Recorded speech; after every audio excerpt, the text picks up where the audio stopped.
My name is Dr. Hayden Church. I often think about my last name. Like many other immigrants who came to America centuries ago, my family's surname was chosen by our profession. My great-great-grandfather had been a preacher. It was a family tradition that carried on even into the present day. I'm one of the few people in my family who doesn't attend worship regularly or choose a ministry of some kind as a profession. My pursuit of a career in science never alienated me from my family. While my great-grandfather was a fire and brimstone preacher, the fad quickly faded as my family progressed with the time. My father was a doctor, like myself, but with a PhD in ethics and theology. As he always told me, faith is a door. It must be left open for someone to walk through freely. You can't shove people into salvation. When I expressed my doubts about a higher power to him, he didn't react with anger or disappointment. Instead, he smiled and brewed a pot of tea. While we waited for our mugs to cool, my father explained the concept of a leap of faith. Everything reaches the precipice at some point, Hayden. There are no guarantees that our scripture is correct. No proof that there is a life beyond death, or a benevolent creator that's ultimately looking out for us. There is nothing that science or religion can do to prove the existence of God. And so, each person must one day come to the choice you now must make. Either accept that there is a God, and you'll never know for sure, or accept that there isn't one. The choice is yours, but you don't have to make it today. That's how I will always remember my father, as a patient man who never loved me less, even after I made my choice. He accepted my decision with open arms and never treated me any less for coming to a different conclusion. I wish he was still alive. While I gave up on religion, the experiments I've spent my life conducting often make me think of ethics. There are two prominent schools of thought within the SCP Foundation, exemplified by our two ruling bodies. The Overseer Council governs our focus on security and progress. To the overseers, almost no lines are uncrossable. As long as the work goes toward protecting the world from the anomalies, then there is no black and white. Everything exists in shades of gray. The other side of the coin is the Ethics Committee, a group of scientists, researchers, and even a few security veterans who still insist on adding shades of black and white to our operations. They're the ones who insist that no matter our purview of protecting the human race, there are still some boundaries upon which we must take the moral high ground. Everybody in the Foundation has an opinion on which side of the scale they fall upon, even though few rarely address the thought aloud. For many of us, researchers especially, it's simply easier not to think about such things. We focus on the grind, completing the assignments given to us and never questioning the bottom line. That approach has never sat well with me. History is filled with evil acts hidden behind the excuse of following orders. Furthermore, science has never progressed from being told what to do. Progress can only be obtained if humanity continues to question the world around them. The dilemma, though, is where one stops and the other begins. When must progress be put on hold for ethics, and when must ethics be set aside for security? Due to the nature of my work, I rarely got the chance to discuss it with my father. I wish I could have. I wish I could have spent more time with him than I did. As I take a sip of tea from my mug, cooling on the counter of my living quarters, I wonder what my father would think about my latest experiment. Would he still love me unconditionally?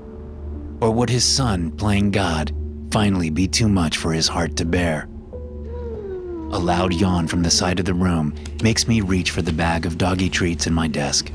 Ever since I got them mixed up, I've been sure to keep them away from my cookies. I open the pouch as Sprout rises from his bed, stretching his legs. The sleep instantly vanishes from his body as he leaps at me, tail whipping back and forth in excitement. My laughter rises as the snack quickly vanishes down Sprout's throat. Not content with the treat, he leaps up onto my table and starts to lick my face. I was never much for pets before. Too much professional responsibility never allowed me much time to pursue it in my personal life. As I pat Sprout on the head, I realize this, too, might have been something else that I missed out on in life. And yet, even as I relish in the unconditional love of the Labrador, the dilemma quickly grows in my conscience as I think of his origin.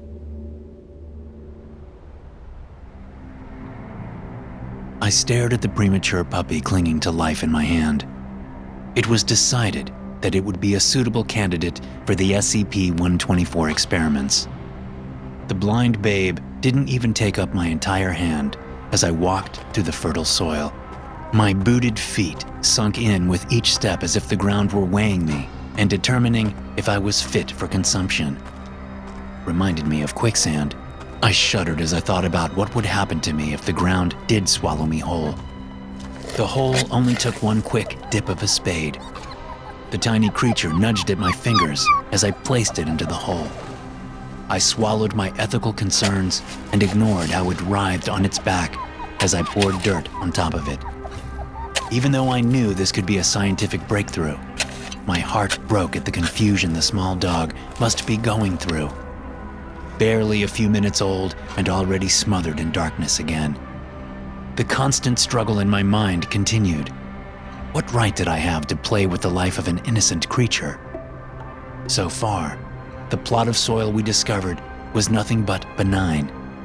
Every seed planted grew into a plant that was of the hardiest stock imaginable. The juiciest tomatoes, the largest pumpkins, the tallest stalks of corn. It was a potentially game-changing discovery. With SCP-124, we might be able to end world hunger. But the anomalies in our care don't always adhere to the rules of science. Sometimes, studying them elicits more questions than answers. Surveys from the soil revealed it to be no different from any other, but the results spoke for themselves. Finding no solutions fed my curiosity. If we couldn't determine why the soil could produce plant life in only moments, then what was to say it wouldn't work on animals? Jenkins, my assistant, stood near me. His whole body shook with energy. He seemed immune to the moral conundrums that plagued my mind. I stared at the dirt, sweating, wondering if I had just condemned an innocent creature to an unnecessary death. Jenkins smiled the whole time, then gripped my shoulder as the mound of dirt stirred. My mouth went dry as the head popped up from the earth. The soil was always loose, and the dog emerged from it quickly. He was covered from head to toe in the sod, so much so, it was impossible to tell what color his fur was. As he shook, he revealed shades of brown and black, similar to the earth from which he emerged. He sneezed once with a shake of his head, scratched his ears, and then locked eyes with Jenkins and me. Jenkins yelped as the dog bounded toward us. He leapt straight at me and tackled me to the ground. The noise brought in the security guard posted outside, his gun raised and pointed at us. The dog was oblivious to this as he lapped at my face, his tail wagging so hard that I could feel the wind. Maybe some part of him remembered my scent from when I carried him to the dirt. Or perhaps he knew that he had been close to death, and by planting him in the garden, I saved his life. The possibilities vanished from my mind as laughter rose from my throat. I patted the dog and raised a hand for the security guard to stand down. Though he was fully grown, the newly born dog still held all the excitement of a puppy. It took several minutes to calm him down before I matched Jenkins' frown with a smile. I think I'll call him Sprout. I know that I've crossed a line that researchers shouldn't. It was a simple matter to release Sprout into my care to observe him and send reports to Dr. Pinkerton. Like the soil, there's nothing unusual about the Labrador that any testing can reveal. For all intents and purposes, Sprout is nothing more than a simple dog. A simple dog who has done wonders in putting my mind at ease. I still wrestle with finding the balance between ethics and progress. But Sprout reminds me there is more to life and research than that. Sprout loves me unconditionally, as any dog would. What does it matter how or why he came into this world? It is a better place with Sprout in it, and that's good enough for me. But does that mean that I now lean more toward the Overseer Council's way of thinking? Does the end justify the means? The vibration in my pocket is a welcome relief from the fresh waves of doubt. Sprout rests his head on my lap, looking at me with his deep green eyes. He always does this when he wants to go out and play fetch. I pat him on the head and scratch behind his ears to reassure him that we'll find time to do just that. But first, work. I frown when I see the name. Jenkins? Good morning, Dr. Church. We've just secured the sample for the next round of testing from a D-class subject. We're good to proceed to Dr. Pinkerton's next trials. His words shatter my pleasant mood. We already know that the soil can grow animals, and the next steps still sound unnecessary to me. But Dr. Pinkerton had addressed my concerns with his usual scientific logic devoid of human compassion. You know what comes after animal trials and clinical testing. Dr. Church, are you still there? Yes, I understand. I'll meet you in the garden. Sprout whines as if he's able to read my thoughts. I force a smile on my face and pat him on the head. Usually, I would leave him behind when going to work. He trudges back toward his bed with his head hung low, as if this is already a foregone conclusion. The wiser course of action is to leave him behind. And yet, this latest trial, I look at Sprout and savor the balm that his mere presence is to my troubled mind. I'll need that if I'm going to get through this day. I open the door, stand aside, and whistle. Sprout bounds up with a series of surprised barks and leaps happily from his bed as a blurred swirl of spinning paws as he races beyond the door before I can change my mind. Smiling, I pat his head once more and remind myself that the world is better with Sprout in it. The thought echoes in my mind as we walk toward the garden. A Foundation research facility isn't unlike a living organism. The site director acts as the brain. The research staff serves as the neurons, keeping the facility afloat. And the security forces are the immune system, ready to combat any threats to the body. Like all research facilities, ours contains many different anomalies and artifacts. Some are simply unusual, while others are capable of destroying the entire world. The garden and its soil so far have proven relatively benign, so there is only one security guard stationed outside the door. From the outside eye, it might look like an oversight. One guard for an anomaly may seem too few, even for the one that has presented no security risks. But the Foundation is a secret society, and while we enjoy huge swaths of influence, our actual number of members is limited. The need for secrecy is often at odds with the need for security. Like myself, the Foundation is no stranger to conflicting emotions. The guard nods as I approach him. Good morning, Dr. Church. Good morning, Agent Wells. How are the grandchildren? Pesky, obnoxious, and looking forward to Christmas. Aren't we all? Agent Wells shares a knowing smile with me. He's half my age and hasn't settled down to start a family yet. There are anomalies capable of assuming the form of others and other agencies and societies that want to take down the Foundation. The benign and impossible chit-chat is a code making sure that I'm myself and not, for instance, a rogue, sentient skeleton capable of stealing skin from other people. Thank God we managed to contain that nightmare. With the first part of the passcode finished, all that is left are the more mundane security procedures. I swipe my badge and place my thumb on the panel outside the door. A green light flashes, accompanied by a chime. Agent Wells does the same. A moment later, the door unseals and opens. As we step inside, Jenkins looks up from a table, beaming as he lifts a small metal tray. His smile falters at the sight of Sprout. Dr. Church, Do you think it wise to allow SCP-124-S to be present during this stage of experimentation? I don't see the harm. No testing has revealed anything anomalous about Sprout. His rigid shoulders reveal his apprehension. Jenkins has many commendable qualities for a researcher. He's intelligent and dedicated, and his enthusiasm for science knows no bounds. He displays none of the moral qualms that I often wrestle with. However, Jenkins is also young and ambitious and, like many scientists, lacks the social skills to hide his thoughts. As he studies Sprout, I know he's aware that my attachment to the dog we grew is more than scientific curiosity. He's wondering if reporting this to Pinkerton would be enough to earn him a promotion, perhaps even my spot. That's an extremely unlikely possibility. Dr. Pinkerton is very much a scientist after the Overseer Committee's heart. It doesn't matter to him if a scientist is close to his subjects or if they remain clinically detached. As long as results are delivered, we are free to act whichever way we desire. Is that the sample? Huh? My question brings Jenkins back to the present. Ah, yes. Freshly obtained this morning. The D-Class volunteer is currently recovering from the procedure. Volunteer. This is an inaccurate euphemism for the most depraved aspect of the Foundation.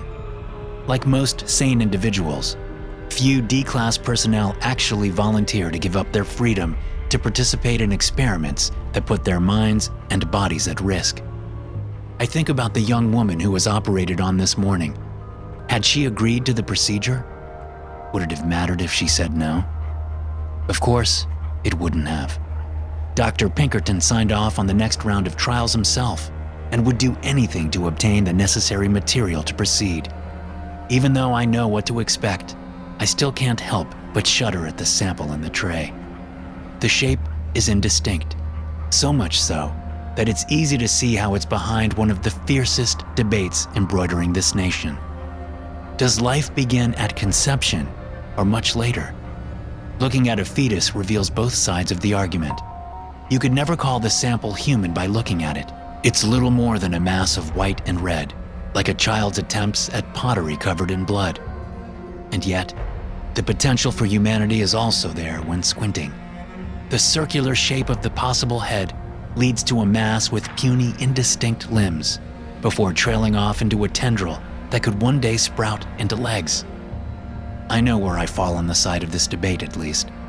Even with that standard firmly entrenched in my mind, I can't shake the unease that comes from holding the tray. Dr. Church, if you like, I can plant the sample this time. That won't be necessary, Jenkins. Go ahead and prep the recording equipment. With his latest subtle attempt at undermining me countered, Jenkins forces his smile wide before walking to the computer bank across from the garden. Sprout whines sadly, and I pause to pat him on the head, enjoying the warmth of his fur before sliding on the leather gloves. So far, there's been no source of contamination from anything grown in the garden, but why start taking unnecessary risks now? My walk through the garden is slower than previously. The feeling that I could sink through the earth with every step is stronger than before. A bark yanks my head over my shoulder. Sprout is sitting a short distance away from the patch of dirt, reared back on his hind legs. His tail thumps against the concrete floor with every frantic wag, as if assuring me that he will drag me back if my fears prove warranted. My smile comes easily after that. I find the spade sitting at the table and dig a quick hole the same size as the one from which Sprout was harvested. The world's a better place with him in it. The thought makes the quick work go even faster. The hole is dug, and the bloody crop planted and filled in a matter of seconds. Relief pours through me as my booted feet make contact with the concrete island surrounding the garden. Sprout looks up at me with his big green eyes, and I quickly remove my gloves to tussle his fur again. It's happening even faster this time. Jenkins is correct. Sprout had taken less than a minute to dig himself out of the garden.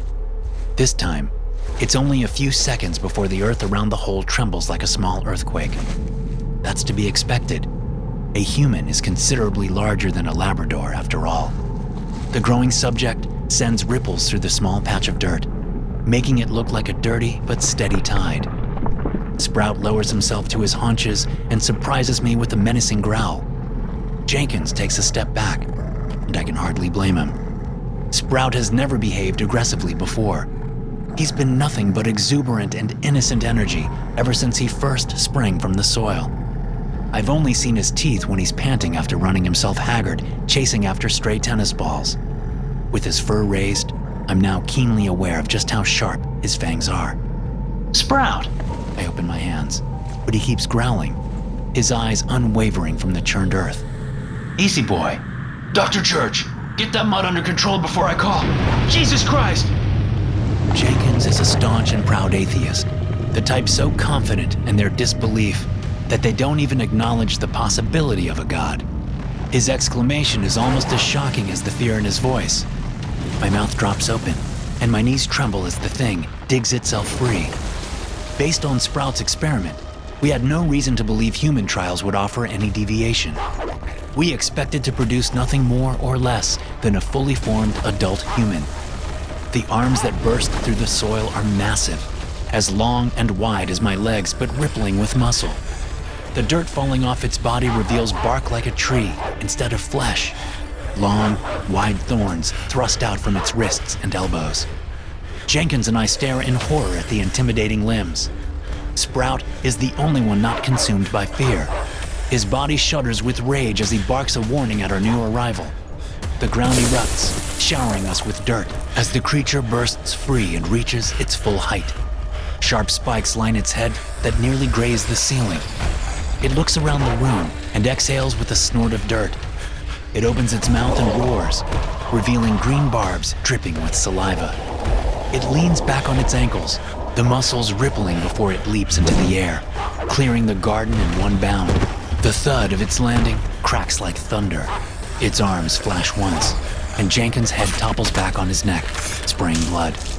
I turn to run, but blood is everywhere. My feet skid, and I collapse on the floor. The creature rounds on me and raises its clawed arms, but before it can bring them down, snake-like vines wrap around its biceps, holding it in place. The vines jerk the beast around and slam it into the bank of computers and monitoring equipment. I pull myself up in the pool of blood and look at Sprout. His fur has changed, shifting into the same bark-like substance that coats the anomaly's skin. Several vines have breached through his back and hover around him, the ends tipped with barbs. Sprout takes position between me and the damaged equipment. His renewed growl fills the room as the damaged equipment stirs. "Dr. Church, is everything?"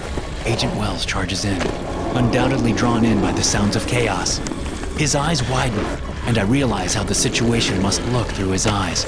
I'm covered in blood with a dangerous creature standing before me. He pulls his weapon, and the gunfire covers my shouted warning. The bullets collide with Sprout, and he yelps before toppling on his side. It's all the distraction the creature needs to charge into Wells.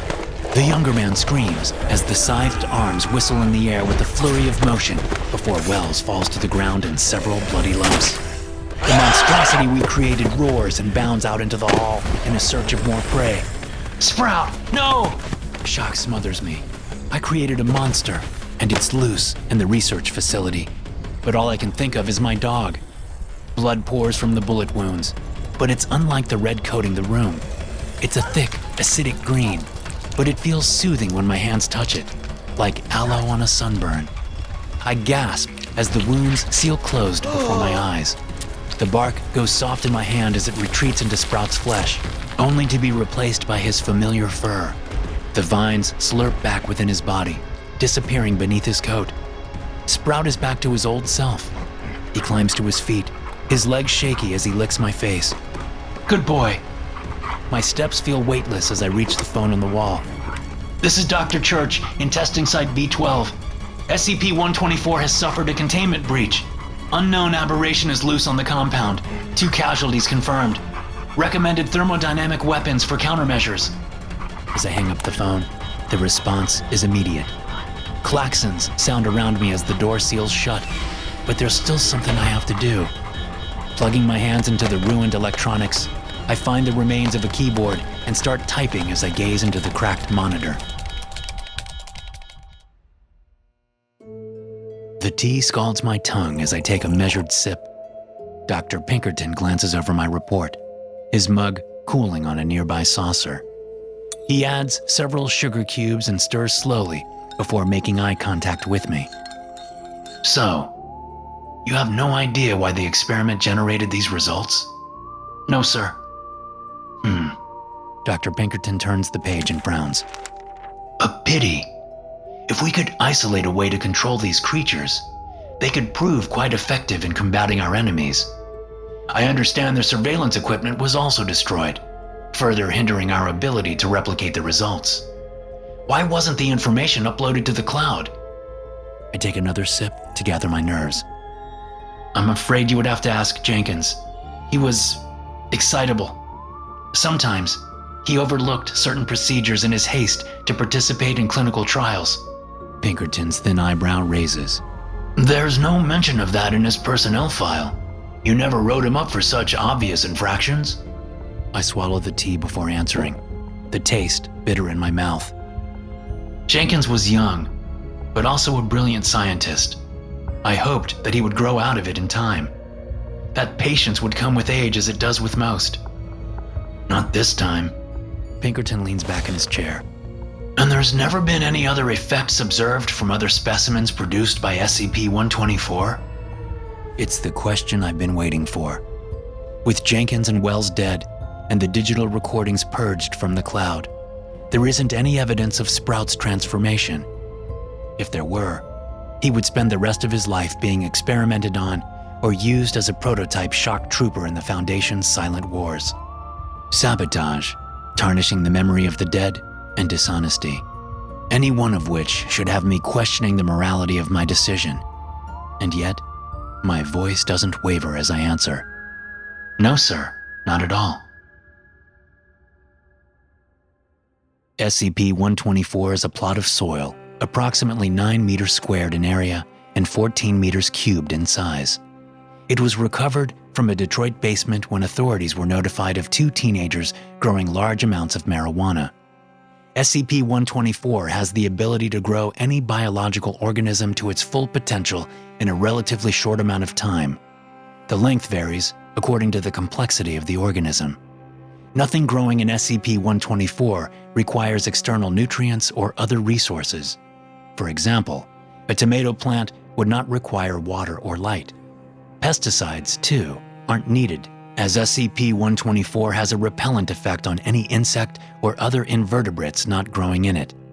Any food grown in SCP-124 is reported to be of very high quality, taste, and nutrition, no matter what state the food was in before planted in SCP-124. Testing on non-plant-based organisms has been temporarily suspended. Hey guys, thanks for listening. Be sure to subscribe to the podcast for more SCP stories like this one. You can also check out some more episodes from the SCP Experience podcast here. I'll see you in the next one.